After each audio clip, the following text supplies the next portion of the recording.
gimana supaya survive dengan tingkat okupansi. Bahkan dulu saya pernah 3 hari itu tidak ada tamu sekali, Pak Fajar. Sama sekali Zero nggak ada? okupansi, ya kan? Oke. Pattern normal itu kan biasanya kan room kontribusi 60%, FB 40%. Tapi kebetulan memang mindset kita saya rubah, bahkan untuk room itu 45, FB 55. Itu biasanya bisa berlaku manakala hotel itu punya ballroom. Ada segmen yang belum tergali, Mas. Oh ya. Yang tidak dipikirkan sama orang lain. Dan sekarang kita terkenal bahwa Harper merupakan satu-satunya hotel sebagai tempat satu-satunya manasik umroh. Bagi saya selalu menekankan ke 4 pilar untuk how to make the hotel succeed.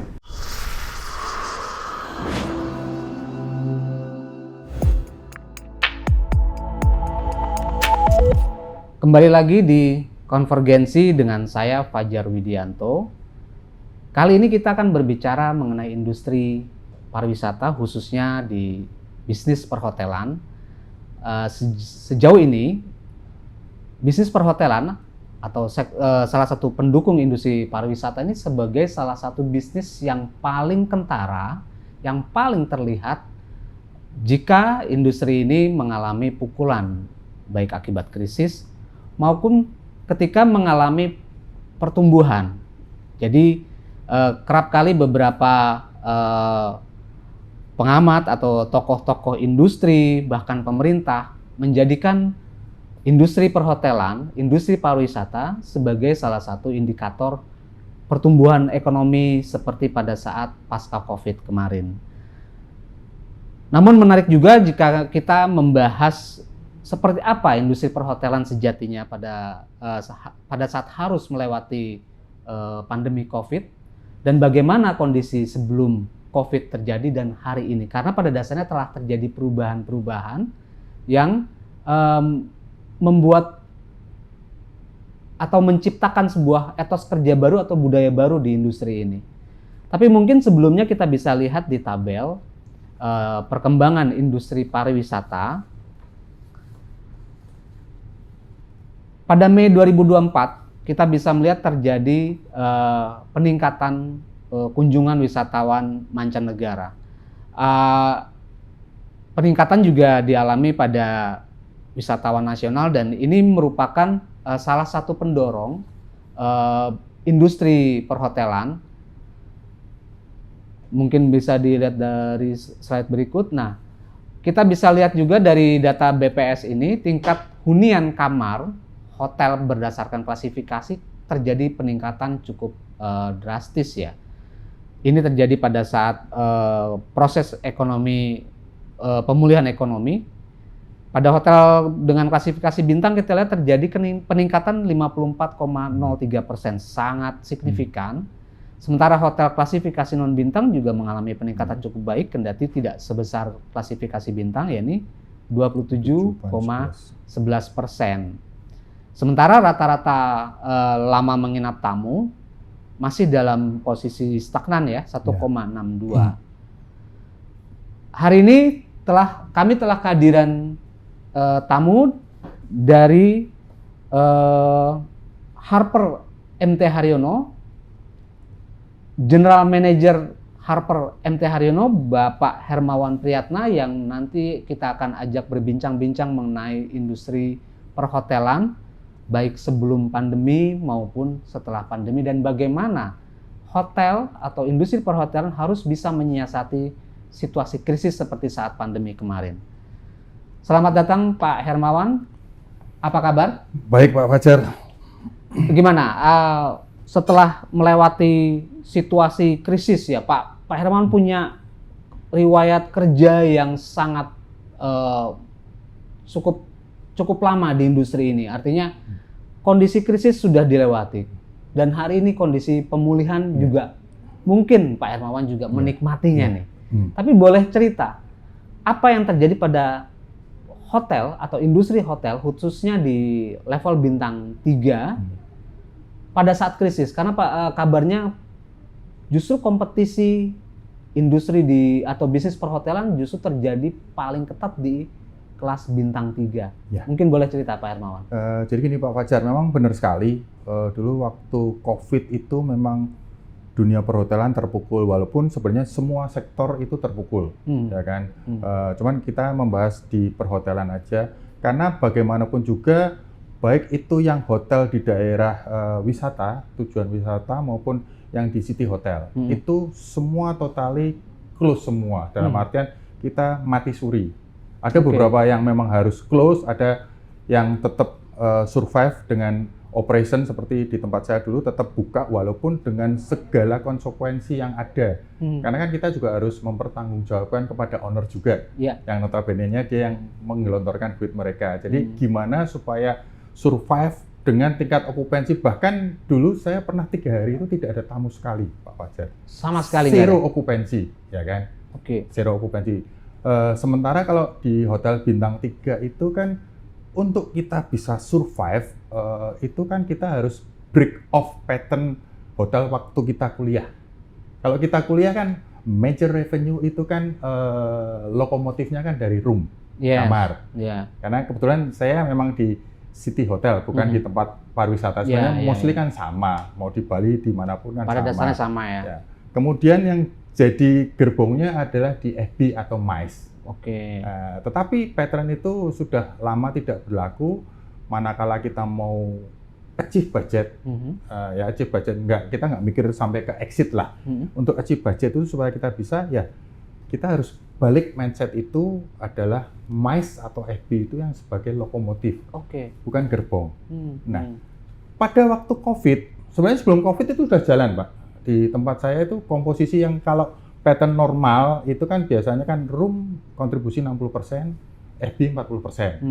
Tapi kebetulan memang mindset kita saya rubah, bahkan untuk room itu 45, FB 55. Itu biasanya bisa berlaku manakala hotel itu punya ballroom meeting. Misalkan dia nggak punya ballroom, dia punya meeting room yang banyak. Tetapi kalau kita masih menggunakan pattern yang lama bahwa room itu sebagai lokomotif. Bukan gerbong, ya akan repot. Kalau misalnya kita punya kamar 150 kamar, full occupancy 100%, ya hanya 100%, misalnya 151 dikali average room rate kamar itu ketemu adalah revenue. In total, in the end, misalkan dia okupansi bagus pun, ya cuman segitu. Sementara kan budgetnya supaya bisa kita accomplish itu kan harus FB. Kalau FB itu unlimited revenue, Pak Fajar. Jadi kalau kita bintang 3, kita mau jual misalkan paket meeting room harga seperti bintang 5, bisa. Dengan kita offering menu, minuman, dan lain-lain yang benar-benar yang sangat bagus, fresh juice dan lain-lain, banyak install, tapi kalau kamar kita tidak bisa. Kalau kamar bintang 3 ya di luar peak season ya harganya ya bintang 3, kita nggak bisa jual seperti bintang 5, bintang 4. Misalkan peak season kita naik, toh hotel lain pun juga naik.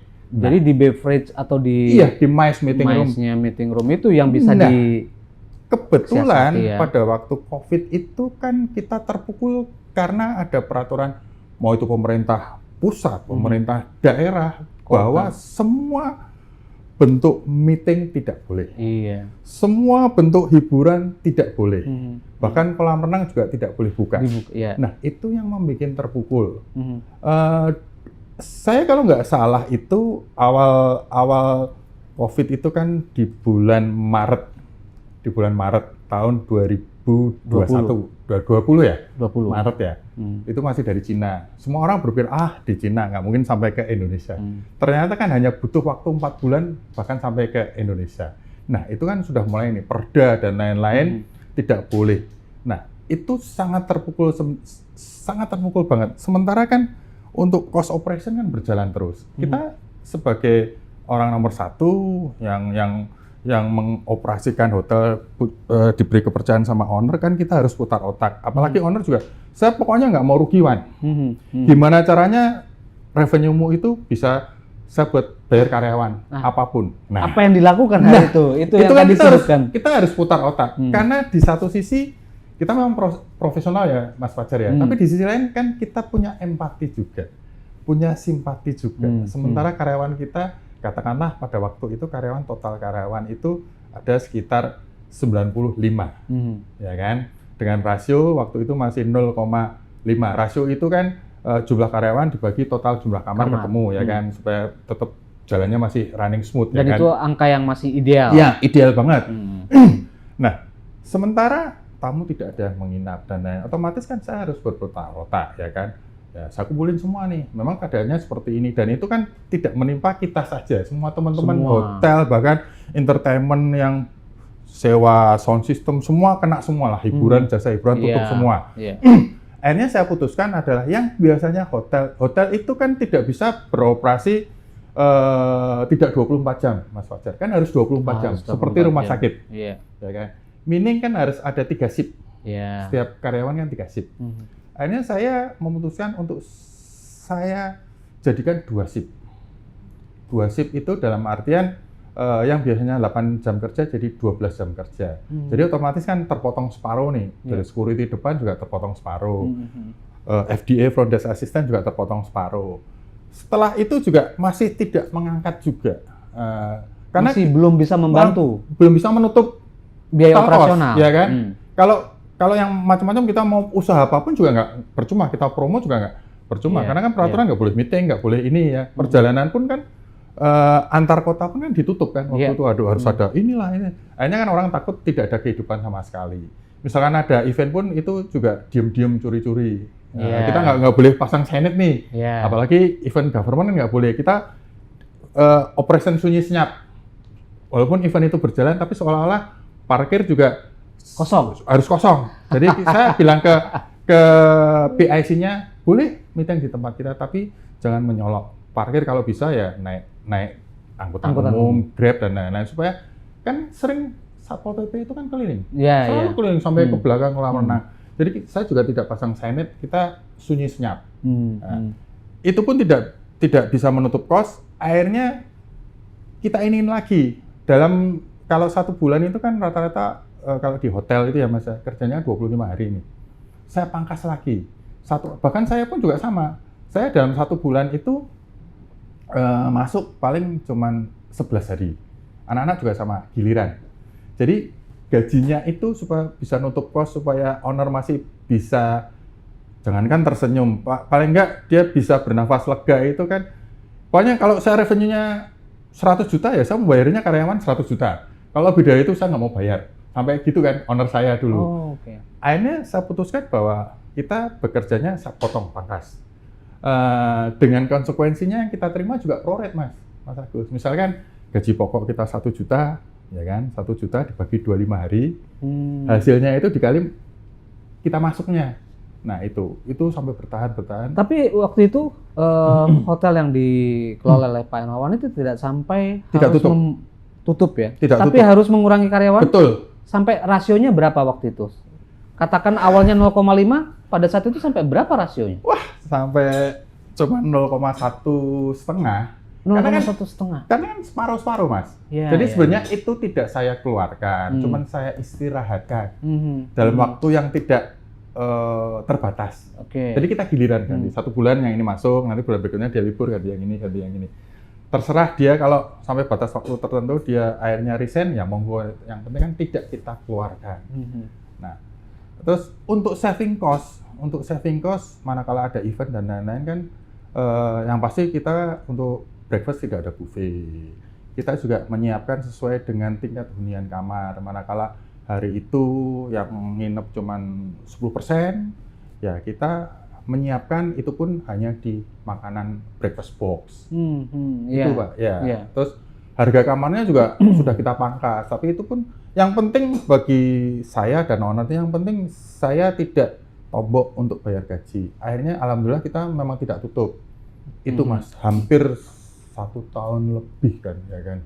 Konsekuensi apa lagi? Tadi Pak Hermawan sebutkan dengan segala konsekuensi. Jadi dengan pengurangan karyawan, atau mengistirahatkan sementara karyawan, mengurangi masa kerja atau jadwal kerjanya. Apa konsekuensi lain yang harus dialami oleh pelaku industri, termasuk mungkin di karyawan di dalamnya pada saat COVID kemarin itu, Pak? Yang pasti kita memang tidak bisa banyak bergerak, satu. Karena semua diharuskan, jadi tidak ada revenue tapi cost-nya membengkak. Ya, pemeliharaan tetap jalan. Iya, tetap jalan. karena standar protokol kesehatan itu harus ada dan itu memang tidak bisa kita hilangkan. Dari mulai first impression tamu masuk di lobi semua harus ada macam-macam standar protokol, harus pakai kaos tangan, pakai macam-macam. Itu kan juga biaya juga. Terus kita harus menyediakan juga cek suhu dan lain-lain.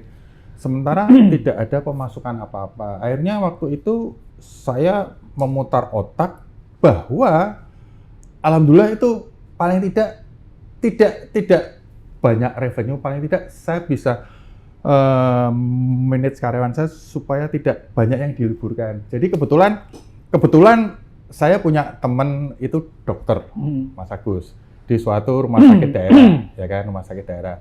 Saya punya koneksi yang bagus. Akhirnya saya berputar otak, oke lah kamar kita tidak bisa, kenapa kita tidak jual untuk outside catering, paling tidak nasi box dan lain-lain, dan itu cukup membantu banget untuk paling tidak ada suntikan dana segar di setiap harinya.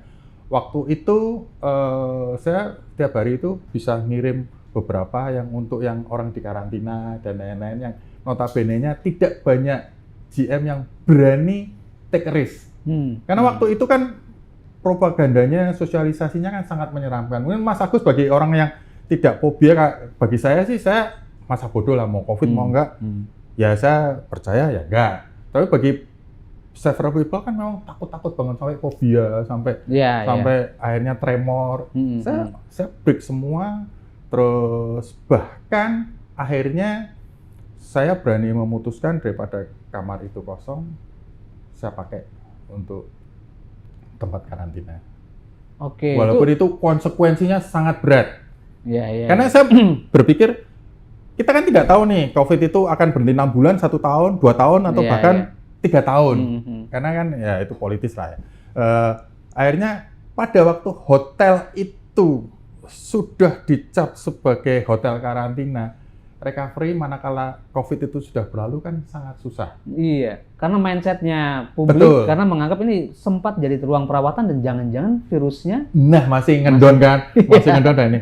Tapi bagi saya lebih mementingkan hajat hidup orang banyak daripada ketakutan yang tidak berarti. Tapi itu kan juga ada revenue menjadi tempat karantina kan? Ada, kita survive. Dan tapi itu tidak semua hotel berani ya Mas? Yes.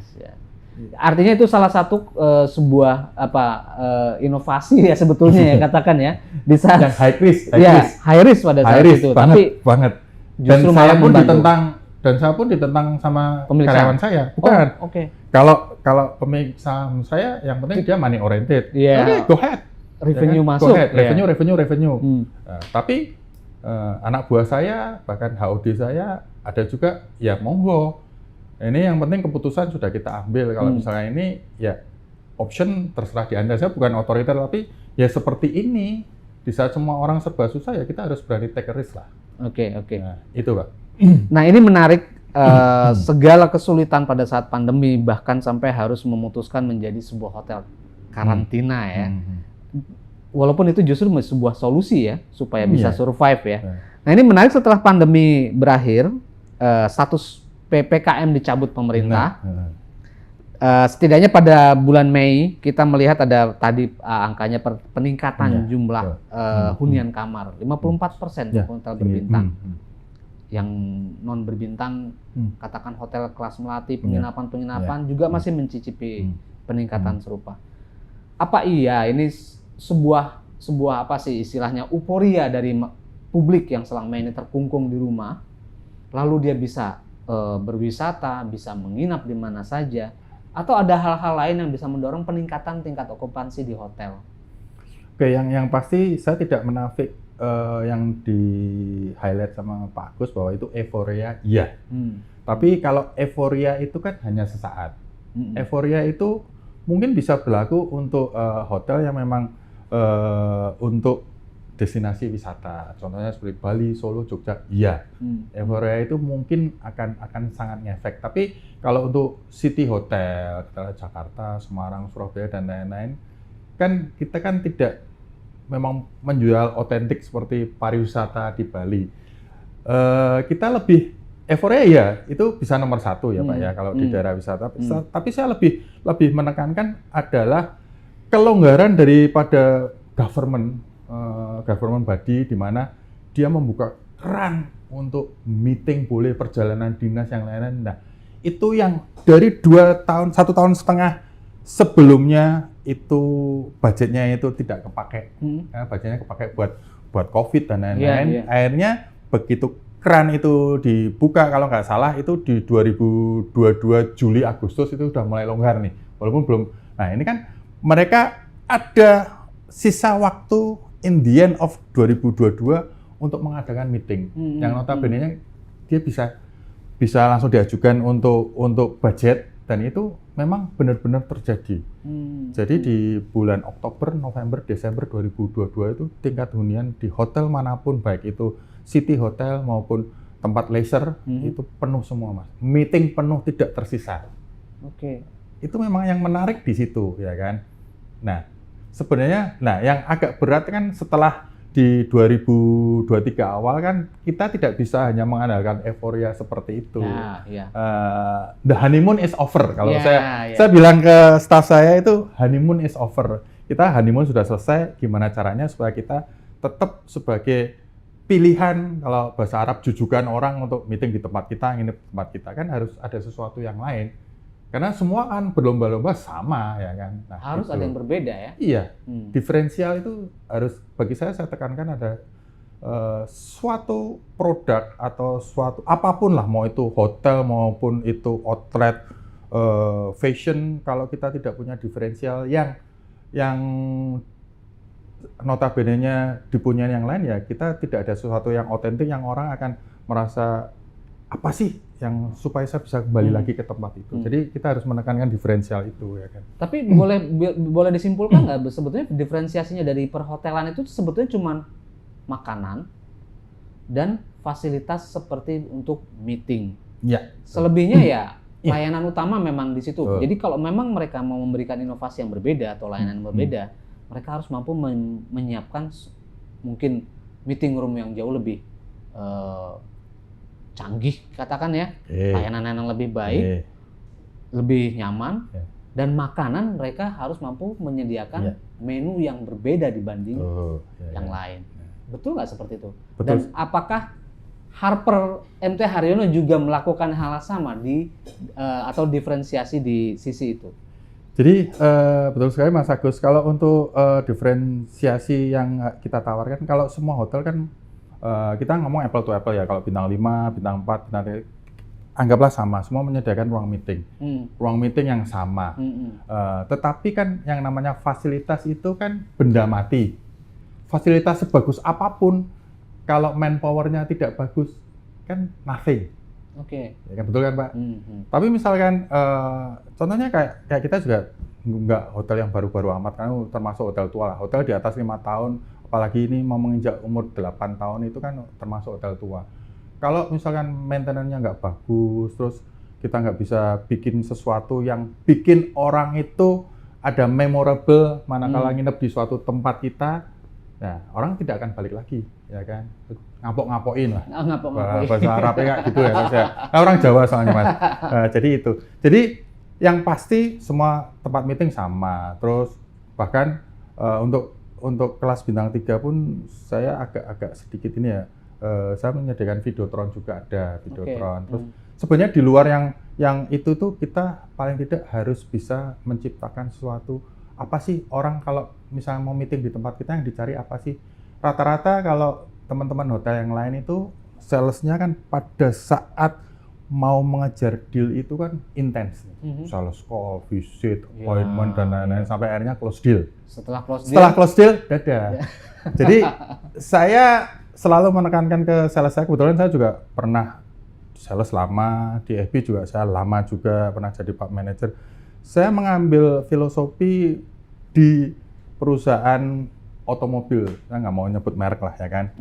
Maintain after sales itu yang paling penting, dan itu tidak dilakukan oleh generasi Z sekarang. Kalau di otomotif kan layanan purna jual ya. Nah itu harusnya ada juga di perhotelan ya. Cuman itu sayangnya tidak pernah tersentuh karena agak susah ya Mas ya. Generasi Z sekarang itu kan secara mentality kan beda dengan angkatan saya tua lah ya kan. Jadi kan beda. Jadi kalau saya pada waktu approach ke tamu sampai itu deal di tempat kita dengan segala kekurangan dan kelebihan yang kita punyai, ada satu hal yang akan menjadi selling point kita dan itu memorable kepada PIC-nya, manakala paling tidak saya selalu menekankan sales saya, sebelum meeting itu dimulai, store muka lah ke PIC-nya 7:30 pagi. Kan dirimu juga belum ngapa-ngapain juga kan, belum sales, store muka. Setelah itu kalau misalnya kamu nggak sales call pas waktu makan siang, cobalah temenin pas dia makan. Habis itu dirimu sales call lagi. Terus setelah selesai jam 4 store muka lagi. Cari feedback seperti apa. Nah, dan itu terus terang berhasil Mas Agus. Karena waktu dulu saya jadi sales itu kan seringkali, kebetulan kan captive market yang sekarang yang masih bisa kita andalkan kan dari BUMN, dari government, corporate juga sama. Itu kan rata-rata keluhan mereka itu, sekarang sales sekarang itu kayak sales panci, istilahnya sales panci. Sales panci itu kan belum 1 tahun udah pindah. Yang kedua adalah mereka hanya butuhnya aja pada waktu kita ada di tempat itu, ada trouble masalah dicari susah. Misalkan sound system ini sebelum mereka komplain sudah ada yang jaga, refill coffee break, makanan. Dan yang terpenting diferensial kita setelah 2 tahun terakhir ini kan saya analisa bahwa kan kita kan harus menganalisa market kita ya Mas ya. Iya. Terutama terus terang gitu ya. segmen kita kan bukan segmen ekspatriat. Ya kan beda dengan bintang 5, Langham dan lain-lain itu kan ekspat ya, otomatis dari segi price untuk buffet pun mahal. Jadi saya lebih menganalisa sebenarnya segmen kita itu maunya seperti apa. Ternyata setelah saya analisa, kebanyakan kan memang backbone kita kan dari mes ya meeting. Mereka itu lidahnya itu lebih suka makanan Nusantara, around to Nusantara ya kan. Kalau dikasih yang westernnya ini ilate kecekek Mas. Jadi kepleset ya kan, nggak bisa. Akhirnya kita rubah nih, kita ada stall tiap hari berganti-ganti, bahkan setiap breakfast itu kita ada yang namanya pass around. Jadi pass around itu gratis, jadi kita ada snack sama minuman yang kita bagikan ke tamu pada waktu breakfast. Itu juga merupakan suatu pengalaman yang bagi tamu itu merasa bahwa dia diperhatikan. Dan itu ternyata berhasil. Dan yang terpenting. Dan itu didatangkan ke kamar-kamar? Enggak, itu kalau pas pasaran pas breakfast. Oh, pas breakfast. Okay. Tetapi kalau pas meeting itu kan kita selalu banyak stall yang tradisional dari Nusantara. Terus yang terpenting adalah refill jangan sampai terlambat. Itu aja sih. Rata-rata kan refill terlambat, coffee break telat dan lain-lain. Sebenarnya kuncinya tuh sepertinya itu saja sih Mas, ya kan. Nah, tadi di MTH Harper ini, Harper MT Haryono ini mengalami pertumbuhan yang baik nggak pada saat pemulihan pasca COVID ini? Pasti ya kan. Begitu keran dibuka, terus terang saya menganalisa dengan tim saya itu ada segmen yang belum tergali Mas. Oh ya. Yang tidak dipikirkan sama orang lain, dan sekarang kita terkenal bahwa Harper merupakan satu-satunya hotel sebagai tempat satu-satunya manasik umroh. Dulu kan orang kan tidak jeli menangkap momentum. Karena bagi saya selalu menekankan ke 4 pilar untuk how to make the hotel succeed, ya kan. Saya selalu yang satu Kaizen itu kan saya adopt dari Jepang bahwa kita perubahan 1%, walaupun itu hanya 1%, kalau kita lakukan tiap hari konsisten, itu akan menghasilkan perubahan yang sangat luar biasa. Terus yang kedua adalah harmoni, ya kan. Terus alignment itu keselarasan, baru yang terakhir momentum tuh. Eksekusinya itu tidak bisa terpisahkan. Waktu itu saya masuk November 2022 tuh keran dibuka, kan otomatis semua hotel itu akan mengejar corporate government untuk meeting. Mereka melupakan tuh bahwa ada satu ceruk yang sangat seksi dan unlimited. Karena waktu itu kan 2 tahun itu kan umroh tidak boleh. Apalagi haji kan nggak boleh. Begitu November itu dibuka. Saya lihat tuh, dari MUI, dari ini dibuka nih. Nah, saya intens sama, terus saya sales call sendiri sama teman-teman sales. Jadi Saya GM yang memang tidak betah untuk selalu di tempat di belakang meja saya sales call. Saya train itu hampir 1,5 bulan itu baik travel agent umroh yang kecil sampai yang besar. Alhamdulillah Mas Agus. Saya dapat bahkan sekarang Harper itu jujukan travel agent. Itu satu travel agent saya waktu di 2023 saya dapat kontrak eksklusif 1 tahun. Manasik haji itu ada 10 bat kecuali lebaran sama puasa. Setiap bat itu revenue saya, karena kan minimal itu 350 pack. Revenue saya setiap satu bat itu hampir 90 juta. 90 juta kali 10 saya dapat 900 juta itu dari satu batch aja. Dari satu travel agent aja. Oh, dari satu travel agent dalam 1 tahun. Awalnya itu, terus habis itu sukses. Yang menaungin travel agent itu kayak ada asosiasi Ampuri itu denger tuh. Akhirnya dia make dari satu travel agent. Kemarin saya analisa, saya sales meeting sama tim sales itu sekarang sudah ada 19 travel agent yang make di kita. Itu rutin, Mas. Tapi apa sebetulnya istimewanya ketika misalnya travel agent untuk umroh, untuk haji, katakan umroh ya. Lalu menggunakan jasa dari Harper MT Haryono. Memang layanannya apa yang mereka bisa bedakan dibanding dengan yang pasti kan kita punya ballroom yang sangat huge ya. Bagus, ballroomnya bagus ya kan. Kapasitas berapa ballroom? Ballroom kalau untuk teater kita bisa 700 ya. Kalau untuk classroom 500 maksimal kan. Kalau untuk manasik umroh kan biasanya kan teater ya kan. Kecuali yang travel agent yang besar itu biasanya classroom kita bisa 400 ya. Kemarin juga kita dalam seminggu ada 2 dengan travel agent yang berbeda. Dulu mereka itu selalu menggunakan di meeting room Taman Mini. Oke, iya, Taman Mini biasa dipakai karena dekat juga ya. Ya kebetulan kan kita kan bekerja di Jakarta ya Mas ya. Rata-rata travel umroh itu dulu di Taman Mini.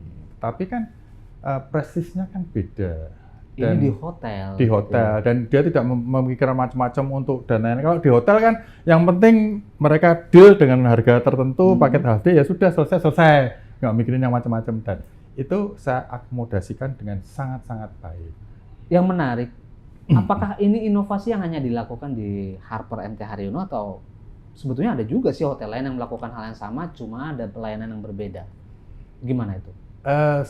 Seingat saya kalau di Jakarta belum lah ya, untuk mana. Jadi belum ada hotel bintang 3 yang melayani travel agent khusus untuk manasik haji. Mungkin kamar iya. Kamar. Misalnya mau yang dekat bandara airport dan lain-lain kan untuk pemberangkatan haji kan di sana.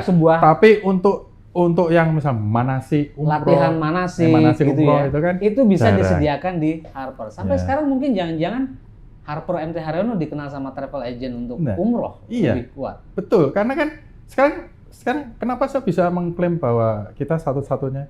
Karena yang menaungi asosiasi travel agent umroh itu pakai ke kita rutin, RAT dan lain. Berarti kan meaning kan belum terjamah sama yang lain, dan itu sebenarnya seksi, Mas. Ya betul, betul. Itu inovatif banget. Kalau yang lain kan salesnya langsung ke travel agent ya. Iya, dan itu memang pengalaman yang pertama bagi mereka, dan saya tahu proses dealnya karena saya ikut juga menemui fasilitas-fasilitas tambahan. Berarti harus ada juga dong yang lebih spesifik buat mereka. Yang pasti kan otomatis kamar juga kita sediakan. Replika Ka'bah. Kalau itu juga untuk replika Ka'bah itu mereka bawa sendiri, Mas. Oh iya. Jadi modelnya kayak kalau zaman dulu kan kita ada lemari yang plastik yang ada besi-besinya di rangkai, itu mereka bawa sendiri, Mas.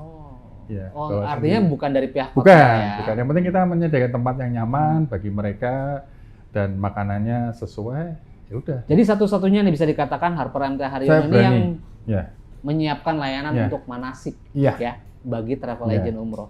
Tapi boleh juga disampaikan Pak Hermawan. Ini inovatif. Lalu pasca pandemi ada semacam euforia, lalu ada peningkatan jumlah wisatawan baik mancanegara maupun lokal. Berapa sih peningkatan tingkat okupansi yang dialami oleh Harper MT Haryono pasca Covid? Mungkin boleh lah 1 tahun terakhir setelah Covid. Yang pasti di 2023, di 2023 itu dari Januari aja sangat-sangat luar biasa karena kita tidak menyangka bahwa tingkat okupansi kita bisa sampai 92%. 92% Januari 2023. Betul. Dibanding 2022 pasti. Kalau saya selalu menekankan ke sales saya itu compare-nya bukan kalau dulu sebelum COVID kan memang compare-nya 1 tahun sebelum, kan selalu gitu kan, bulan yang sama compare di bulan yang sama tahun yang lalu. Saya nggak mau Pak, saya selalu pada waktu lead untuk sales meeting sama tim saya itu saya compare-nya di 2021 dan 2022. Oke, berarti tadi kenaikan sebesar? Kalau dari COVID ya kenaikannya gila-gilaan hampir sama, kayak tingkat hunian yang dari manca yang sampai 51%. Nah, iya. Nah, ini tingkat okupansi naik berapa persen tadi?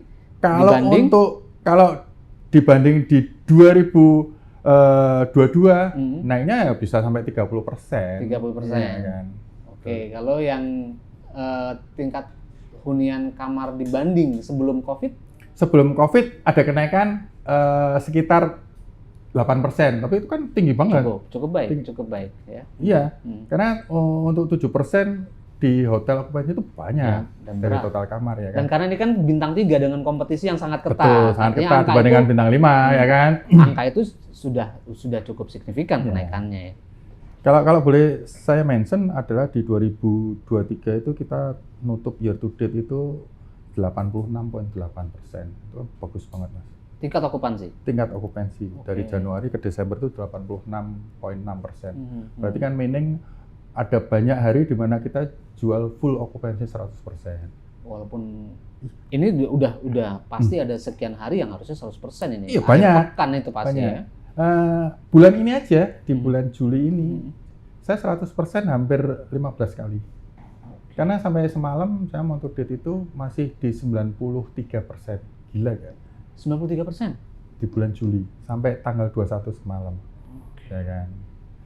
Tetapi kalau boleh saya bilang ya Mas, kalau di hotel itu kan kita kan selalu bekerjanya kan bukan bekerja puas dengan figur okupansi kita, tabel kita, tapi kan kita kan harus di-compare dengan direct competitor dan indirect competitor. Jadi ada dua instrumen yang harus kita perhatikan. Manakala hotel lain sepi, kita sepi itu biasa. Nah, jadi kalau direct kompetitor tadi sama juga nggak okupansinya? Kita nomor 1 Mas. Masih nomor 1. Ya. Kalau nggak dicek di Google Review juga dibandingkan direct kompetitor kita dalam 2000 yang komen bagus di kita itu hampir 9.000 sekian. Dibandingkan mereka yang cuma di 4.000-an, 3.000-an. Itu kan indikasinya kan jelas. Karena kan kalau kita ngomong kan harus base data angka, bukan hanya saya pikir, saya kira. Saya paling benci kalau pakai anak buah saya pikir Pak, saya kira, saya nggak mau. Kalau kamu mau menghadap di meja saya ya harus ada angka. Ini loh. Nah, untuk di direct kompetitor jauh. Karena kan kita lihat compare-nya aja. Kita nggak ngomong waktu COVID ya Mas ya. Kita ngomong di 2000 pasca COVID itu jauh sekali jelek ya kan. Ini murni karena inovasi atau ada faktor-faktor lain yang membuat Harper tadi mengalami peningkatan cukup signifikan ya 86,6%, lalu di Juli 93% gitu. Atau ada unsur-unsur lain yang bisa dianggap oke lah Pak Herman bilang ini cukup membantu juga. Selain tadi. Yang pasti kita kan harus tahu goal kita itu mau diajak kemana. Teman-teman kita di hotel, karena saya menganggap bahwa anak buah saya itu sebagai mitra teman, bukan anak buah saya. Manakala kita kasih kepercayaan penuh dan saya pun tidak autopilot. Nah, rata-rata kan kebanyakan autopilot, saya enggak, tetap sometimes saya juga turun. Bahkan kantor saya lebih sering di sales office. Pagi saya lihat bukan di ruang saya, habis okupansi berapa, nanti siang sudah berapa, sore sudah berapa. Karena untuk strategi baret itu kan kita juga harus tahu juga dynamic rate seperti apa. Kita harus ganti tiap saat yang untuk online. Walaupun saya mungkin anti mainstream dengan GM yang lain karena saya tidak mengandalkan dari OTA Mas, online travel agent. kita mengandalkan OTA, ya buat apa saya punya divisi sales? Saya nggak mau OTA itu ceruk kontribusinya lebih tinggi daripada government, corporate, saya nggak mau. Karena berarti kan salesnya nggak kerja, satu. Ya walaupun tetap kerja sih. Yang kedua, average room rate-nya kan juga akan turun. Average room rate dari OTA itu akan rendah dibandingkan kita dapat full board dari government, full board dari corporate. Karena apa? Nilai, di samping nilainya tidak begitu tinggi. Makanya kan orang, loh kenapa Traveloka lebih murah daripada kontrak rate, ya kan? Karena musiman juga ya. Pada saat high season memang dia bisa 1.900.000. Cuman kan teman-teman yang customer itu kan tidak tahu di dalam harga itu kan ada instrumen yang harus kita bayarkan ke mereka, dan itu tinggi loh Mas, 18%. 18%? Iya, beberapa sih ada yang 18, ada yang 20, macam-macam. Kan kenapa harus kita bayar ke mereka? Tapi itu tetap harus ada, karena kan itu sebagai the part of marketing kita untuk exposure. Tetap kita tidak bisa close allotment OTA, karena kan di situ kan informasi kan zaman sekarang generasi Z kan lebih suka buka di OTA dan lain-lain. Kalau kita nggak ada kan juga nggak bagus juga, ya kan? Jadi itu Mas. Tapi memang dari The Harper ini memang bukan lebih besar dari OTA ya? Enggak sih, saya OTA ada, tapi porsinya berapa? Kecil? Tidak sampai 33%. Rata-rata kan mostly kan 35%, 38% dibandingkan yang lain di bawahnya itu. Kalau saya selebihnya berarti hasil kerja dari tim sales corporate, government, terus grup sosial, event dan lain-lain. Walk-in, saya lebih senang ke walk-in Mas, karena walk-in itu kan harganya yang tinggi. Yang walk-in langsung datang without reservasi itu kan yang bisa mendongkrak average room rate kita, ya kan? Itu. Nah itu kan juga butuh semacam effort kan? Effort satu. Terus ada juga untuk orang bisa langsung walk in itu kan juga ada awareness yang berbeda dibanding hotel lain. Makanya ke Harper. Itu apa yang bisa mendorong peningkatan walk in tadi? Yang pasti divisi marketing kita kan harus smart dan jalan juga.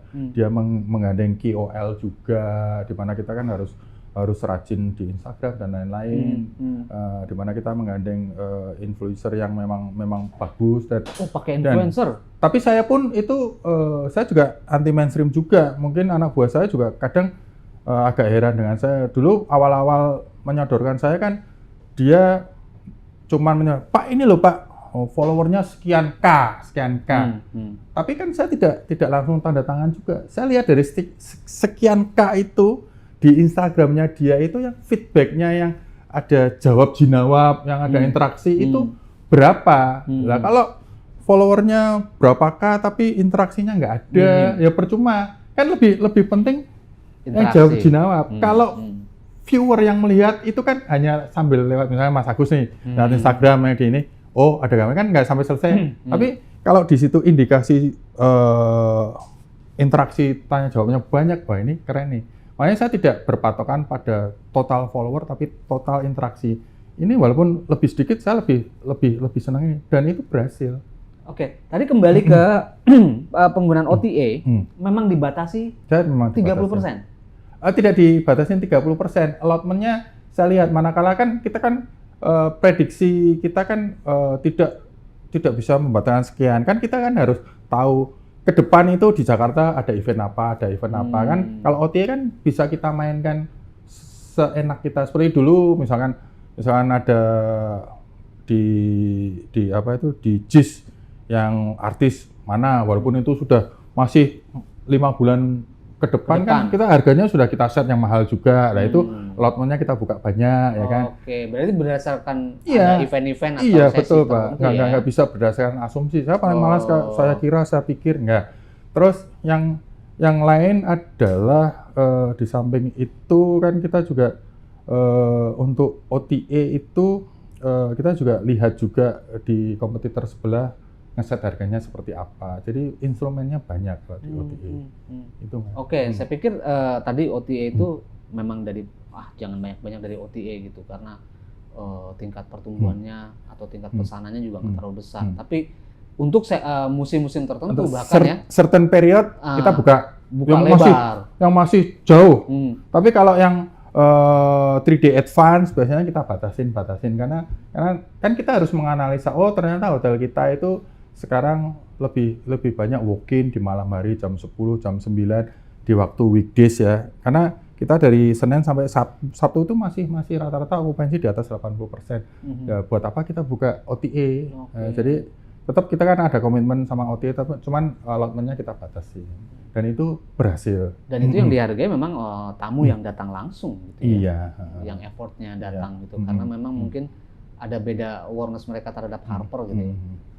Pertanyaan berikutnya Pak Hermawan, ke depan tuh gimana sih gambaran Pak Hermawan soal industri ini gitu? Apakah memang dengan pertumbuhan yang bagus hari ini juga akan lanjut continue pada tahun-tahun berikutnya? Apakah ada tantangan yang lain yang harus diwaspadai oleh para pelaku industri? Yang pasti untuk hospitality dalam hal ini kita kan jual jasa khususnya di perhotelan. Perhotelan itu kan tidak bisa berdiri sendiri dalam artian kan kita kan tergantung dengan sosial politik juga Mas ya kan. Betul. Makanya teman-teman sama saya kemarin itu kan agak sempat worry juga. Tapi aman kan? Ya, nggak. Cuman kan itu kan pada waktu kita bikin eksperimen dan lain-lain itu kan harus kita pikir. Kemarin juga sempat kita worry nih pada waktu election di presiden ternyata di luar dugaan malah luar biasa okupansi.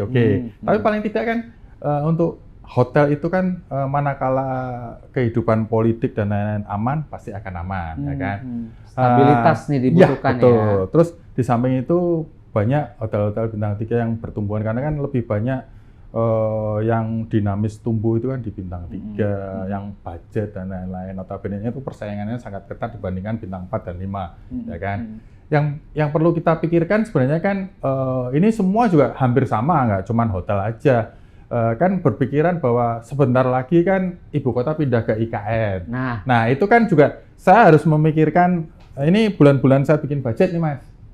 Bikin budget untuk proyeksi di 2025 karena kalau hotel itu kan biasanya bikin budget itu disubmit paling lambat 1 September nih dari total actual Januari sampai Juli terus ditambah proyeksi budget Agustus sampai Desember nanti kira-kira kenaikannya berapa. Nah cuman saya masih tetap optimis Mas Agus walaupun IKN itu akan dipindah toh itu kan juga kayaknya masih lama walaupun asumsi awal mau di 2024 ini kan toh sampai sekarang pun masih belum kan ya mungkin nanti upacara 17-an di sana lah ya kan cuman kan jadi intinya IKN dipindah tidak bermasalah Jakarta nggak masih masalah akan tumbuh, karena toh itu kan cuman pusat pemerintahan dan yang lain nggak mungkin juga government corporate mau meeting full board di Kalimantan kan nggak mungkin tetap kalau saya di Jakarta masih saya aman lah walaupun di Jakarta Semarang Surabaya masih. Lalu ini yang menarik juga ada gambaran bahwa daya beli sekarang kan sudah mulai menurun ya. Kelas menengah sekarang jadi kelas yang mantap kalau istilah mereka makan tabungan. Ini berpengaruh nggak sama hunian hotel atau mungkin prediksi ke depan buat para pelaku industri ini harus gimana nih harusnya nih dengan kondisi ini? Kalau itu sebenarnya yang terpengaruh sekali itu retail Mas. Retail. Kalau bagi saya yang bermain di hotel, hospitality hotel itu kayaknya nggak berpengaruh karena kan untuk yang segmen yang individual traveler kan di hotel itu kan ada segmen individual traveler, grup individual traveler, government, corporate, terus kalau itu kan lebih ke individual traveler yang notabene-nya kan persentasenya kan tidak begitu banyak. Yang Harper berapa besar kontribusi dari retailer tadi itu? Nggak begitu banyak dalam artinya yang maksud saya yang berpengaruh ke retail itu adalah dunia usaha misalkan fashion supermarket dan lain-lain. Pertanyaan saya yang dari individual nggak begitu banyak sih. Nggak begitu banyak. Nggak begitu Jadi banyak. lebih banyak ke government, corporate ya benar. Jadi ada nggak sampai 10%? Nggak sampai lah. Nggak sampai itu. Karena itu pun kan biasanya yang individual traveler itu biasanya di weekend, weekday pun juga ada manakala misalkan dia ada arisan keluarga dan lain itu kan persentasenya nggak begitu banyak. Saya pikir memang itu berpengaruh tapi lebih berpengaruh ke nilai konsumtif dalam hal kan seperti kita ketahui banyak retail fashion yang tutup dan kalau hotel enggak sih Mas karena kan as long as kebijakan pemerintah masih berpihak ke kita dalam artian tidak balik lagi di awal-awal Pak Jokowi dulu yang di tahun berapa itu yang semua meeting tidak boleh di hotel. Nah, itu kelar. Kan pernah itu dulu di awal pemerintahan beliau itu kan. Nah, kita kan menjerit semua, akhirnya kita mengadu ke PHRI dan nah itu kelar. Karena kalau kita mengharapkan dari ceruk corporate kan tidak sebanyak government. Corporate itu kan kalau tidak terpaksa kan tidak meeting di hotel, Mas.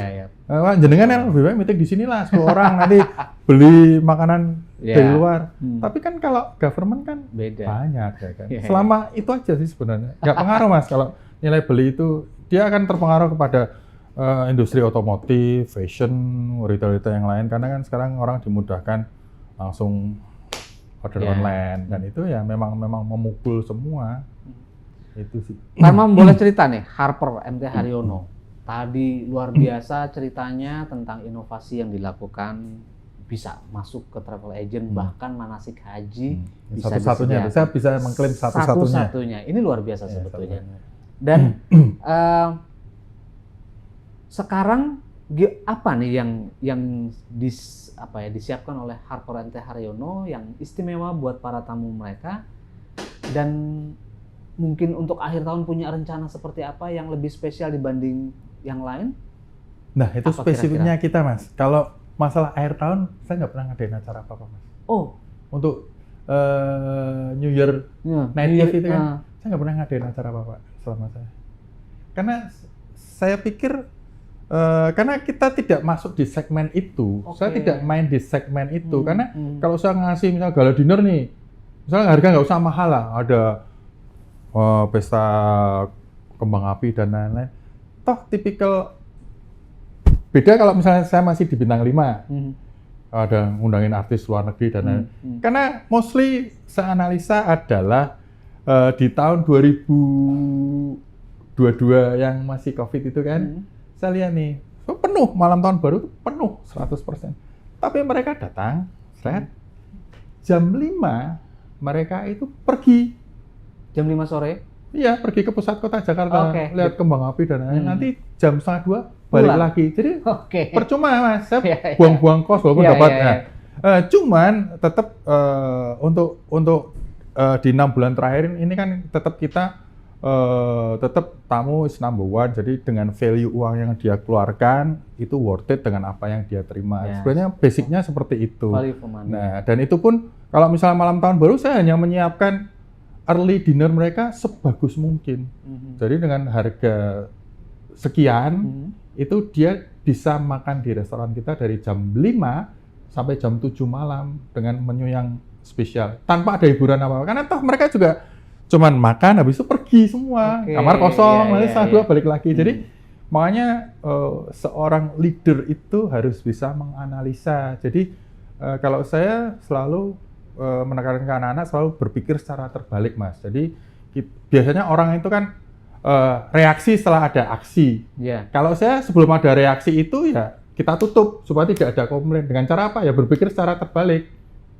Saya kalau ngasih training juga bukan misalnya kalau orang lain kan misalnya training nih kumpulin semua misalnya gara-gara Mas Agus nginep di Harper, komplain gara-gara misalkan check-in lama.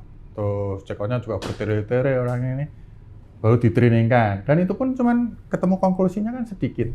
Tapi akan beda ceritanya kalau saya balik, Mas. Saya kumpulin nih anak-anak, misalnya per section departemen, housekeeping misalkan. Oke, kita kumpul, kita flip chart banyak ya kan. Oke, seandainya Anda sebagai tamu Harper nih, kira-kira yang bikin Anda betah nginep di kamar, ngendon di kamar itu apa? Dari 9 orang room boy itu bisa mengeluarkan ide 17. Oh, kamarnya harus bersih, Pak. Kamar mandi harus tidak licin dan ini. Yang satu ini dari 9 kali 12 sudah berapa? Hampir 1000 masukan. Nah, tinggal konklusinya, ya udah kalau kamu pengen tamu balik lagi, kamu harus melakukan seperti ini dan tidak melakukan yang seperti Anda. Selesai. Itu jarang, Mas. Makanya saya melatih anak-anak itu berpikir secara terbalik. Howdy saya juga sama. Jadi boleh dikatakan saya minim untuk komplain, kan bisa dilihat di review itu kan bisa 9.000 sekian, itu kan sangat susah untuk apalagi di TripAdvisor dan lain-lain. Jadi saya ngomong tidak hanya berdasarkan ngomong tapi ada masuk data. Lonely Planet juga dong berarti harusnya. Harper Lonely Planet apa itu yang semacam website yang khusus untuk pariwisata khusus? Kalau kita mainnya di Google Review ada semua, Google Review, ya. dan itu semua hotel juga masuk di sana. Yeah. Jadi kita tahu nih, kita ranking berapa, gitu Mas. Oke. Apalagi nih yang bisa ditawarkan kepada para tamu dari Harper yang lebih istimewa dibanding yang lain?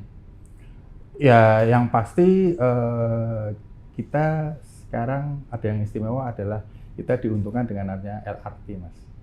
Oke. Kita terintegrate jadi satu. Jadi misal hujan pun Bapak nggak bakal basah dari stasiun Cawang di belakang bisa sampai jembatan, sampai di depan hotel. Tinggal nanti telepon kita pakai ojek payung bisa. Di bawah payung pokoknya dari. Itu juga salah satu sensasi bagi tamu kita. View-nya kan setiap saat kan ada LRT lewat yang dari kamar bisa lihat. Itu juga selling point kita satu. Yang kedua juga euforia WUS itu masih ada sampai sekarang. Terutama di Sabtu Minggu itu banyak klien kita market segmen dari daerah itu bisa Semarang, Solo, Surabaya dan lain-lain itu cuman menginap di kita itu cuman pengen nyobain WUS aja. Kan tinggal ke belakang, habis itu ke Halim ke Bandung itu kan cuman 35 menit balik lagi ke hotel check out. Itu sudah kita analisa dengan markom saya itu memang ada segmen itu. Jangan-jangan ada paket juga khusus untuk para. Sebenarnya kita sudah menjajaki ke situ, cuman dari KAI-nya masih diproses. Udah kita. Jadi satu paket tapi masih belum lagi progres lah itu. Jadi di Harper itu semenjak ada LRT memang itu salah satu destinasi tamu untuk menginap di kita, pengen WUS, pengen LRT karena mau kemanapun enak, mau ke Kuningan. Bahkan saya setelah ada LRT itu Mas Agus, saya bisa mengakuisisi dari government di seputar Kuningan ini yang mau meeting di tempat kita, yang dulunya tidak ada. Saya sudah dapat 4 kali, saya nggak mau nyebutin departemen apa lah. Cuman semenjak ada LRT itu mereka dienakan dari kantor tinggal naik, turun di itu kan, langsung ke hotel, dan itu saya dapat 4 bat sekarang. Kontrak setahun? Enggak, maksudnya dia sudah meeting di tempat kita. Kan harusnya kan lebih enak di daerah sini lah, kan hotel juga banyak kan. Kita menang di kompetisi harga, tapi yang didapat mereka lebih banyak, terutama di lunch-nya, coffee break, tapi dengan akses yang sangat mudah. Itu suatu hal yang memang tidak ternafikan, itu something new gara-gara LRT itu kita juga blessing. Iya, benar. Benar, Pak. Oke, Pak Hermawan, mungkin masih akan ada yang disampaikan terkait Harper MT Haryono sebelum kita akhiri bincang-bincang dan diskusi kita hari ini? Ya, yang pasti kalau dari kita sesama yang berkecimpung di hospitality hotel, pengennya ke depan pun juga situasi masih aman, sehingga kita juga bekerja dengan tenang, occupancy juga rame, karena toh kita tidak bisa bermain sendiri, kita juga harus bagi-bagi rezeki juga, karena yang namanya hotel, manakala kita penuh, kita pun juga tidak sama tamu cuma, oh kita penuh, tapi tidak, kita pun di FDA depan selalu saya sarankan, Pak kita penuh, kalau mau Bapak kita bookingkan ke sebelah dan lain-lain. Itu salah satu komitmen kita sesama hospitality itu seperti itu Mas, manakala kita berbuat baik kan akan berbalik ke kita, jadi seperti itu ya. Next yang kita harapkan sih kita tetap jadi pionir lah, tidak hanya sebagai volunteer aja, itu aja sih. Di pionir di beberapa layanan yang spesifik. Iya, spesifik terutama di breakfast kita, makanan kita, ya kan. Karena kan kalau untuk pionir di segala segmen kan tidak bisa, kan tetap seperti yang saya selalu highlight kan kita harus bisa punya paling tidak 1 atau 2 diferensi yang tidak dipunyai hotel lain, sehingga itu bisa membuat tamu itu Harper minded selalu ke kita, ya kan. Kalau kita selalu serakah to be number one in every single segmen, ya nggak bisa lah, ya kan. Harus ada 1 atau 2 yang bisa kita tonjolkan. Itu aja sih Mas. Dan Harper MT Haryono memang punya inovasi yang cukup menarik tadi ya. Jadi pilihan dari para travel agent umroh.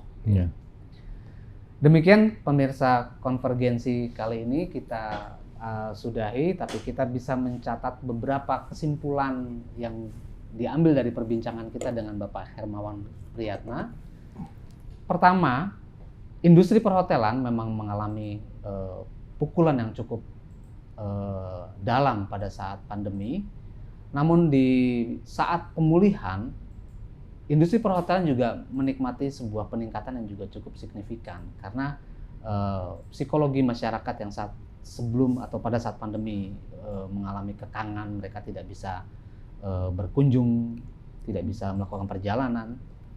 Ketika mereka lepas dari posisi PPKM, mereka bisa melakukan aktivitas, maka mereka bisa melakukan kunjungan wisata, dan salah satu industri yang juga ikut menikmati pertumbuhan ini dari pertumbuhan wisata adalah perhotelan.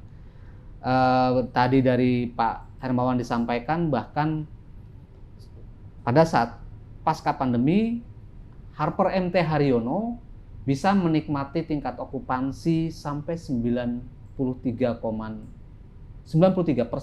pada Juli ini. Sementara tertinggi pernah dialami 86,6% ya. Itu dalam 1 tahun. Dalam 1 tahun. Ya. Ini sangat signifikan.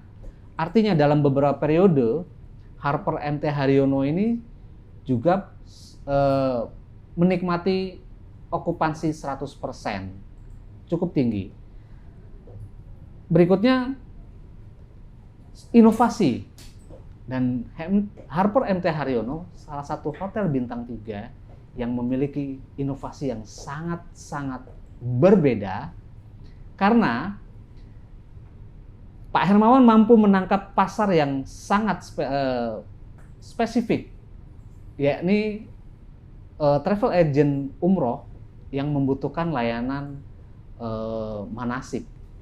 Jadi hari ini sejumlah travel agent umroh mengenal Harper MT Haryono sebagai hotel yang manasik friendly, mungkin kalau istilahnya begitu Pak Hermawan ya, sehingga menjadi acuan atau mungkin pilihan para travel agent untuk melakukan manasik di Harper MT Haryono.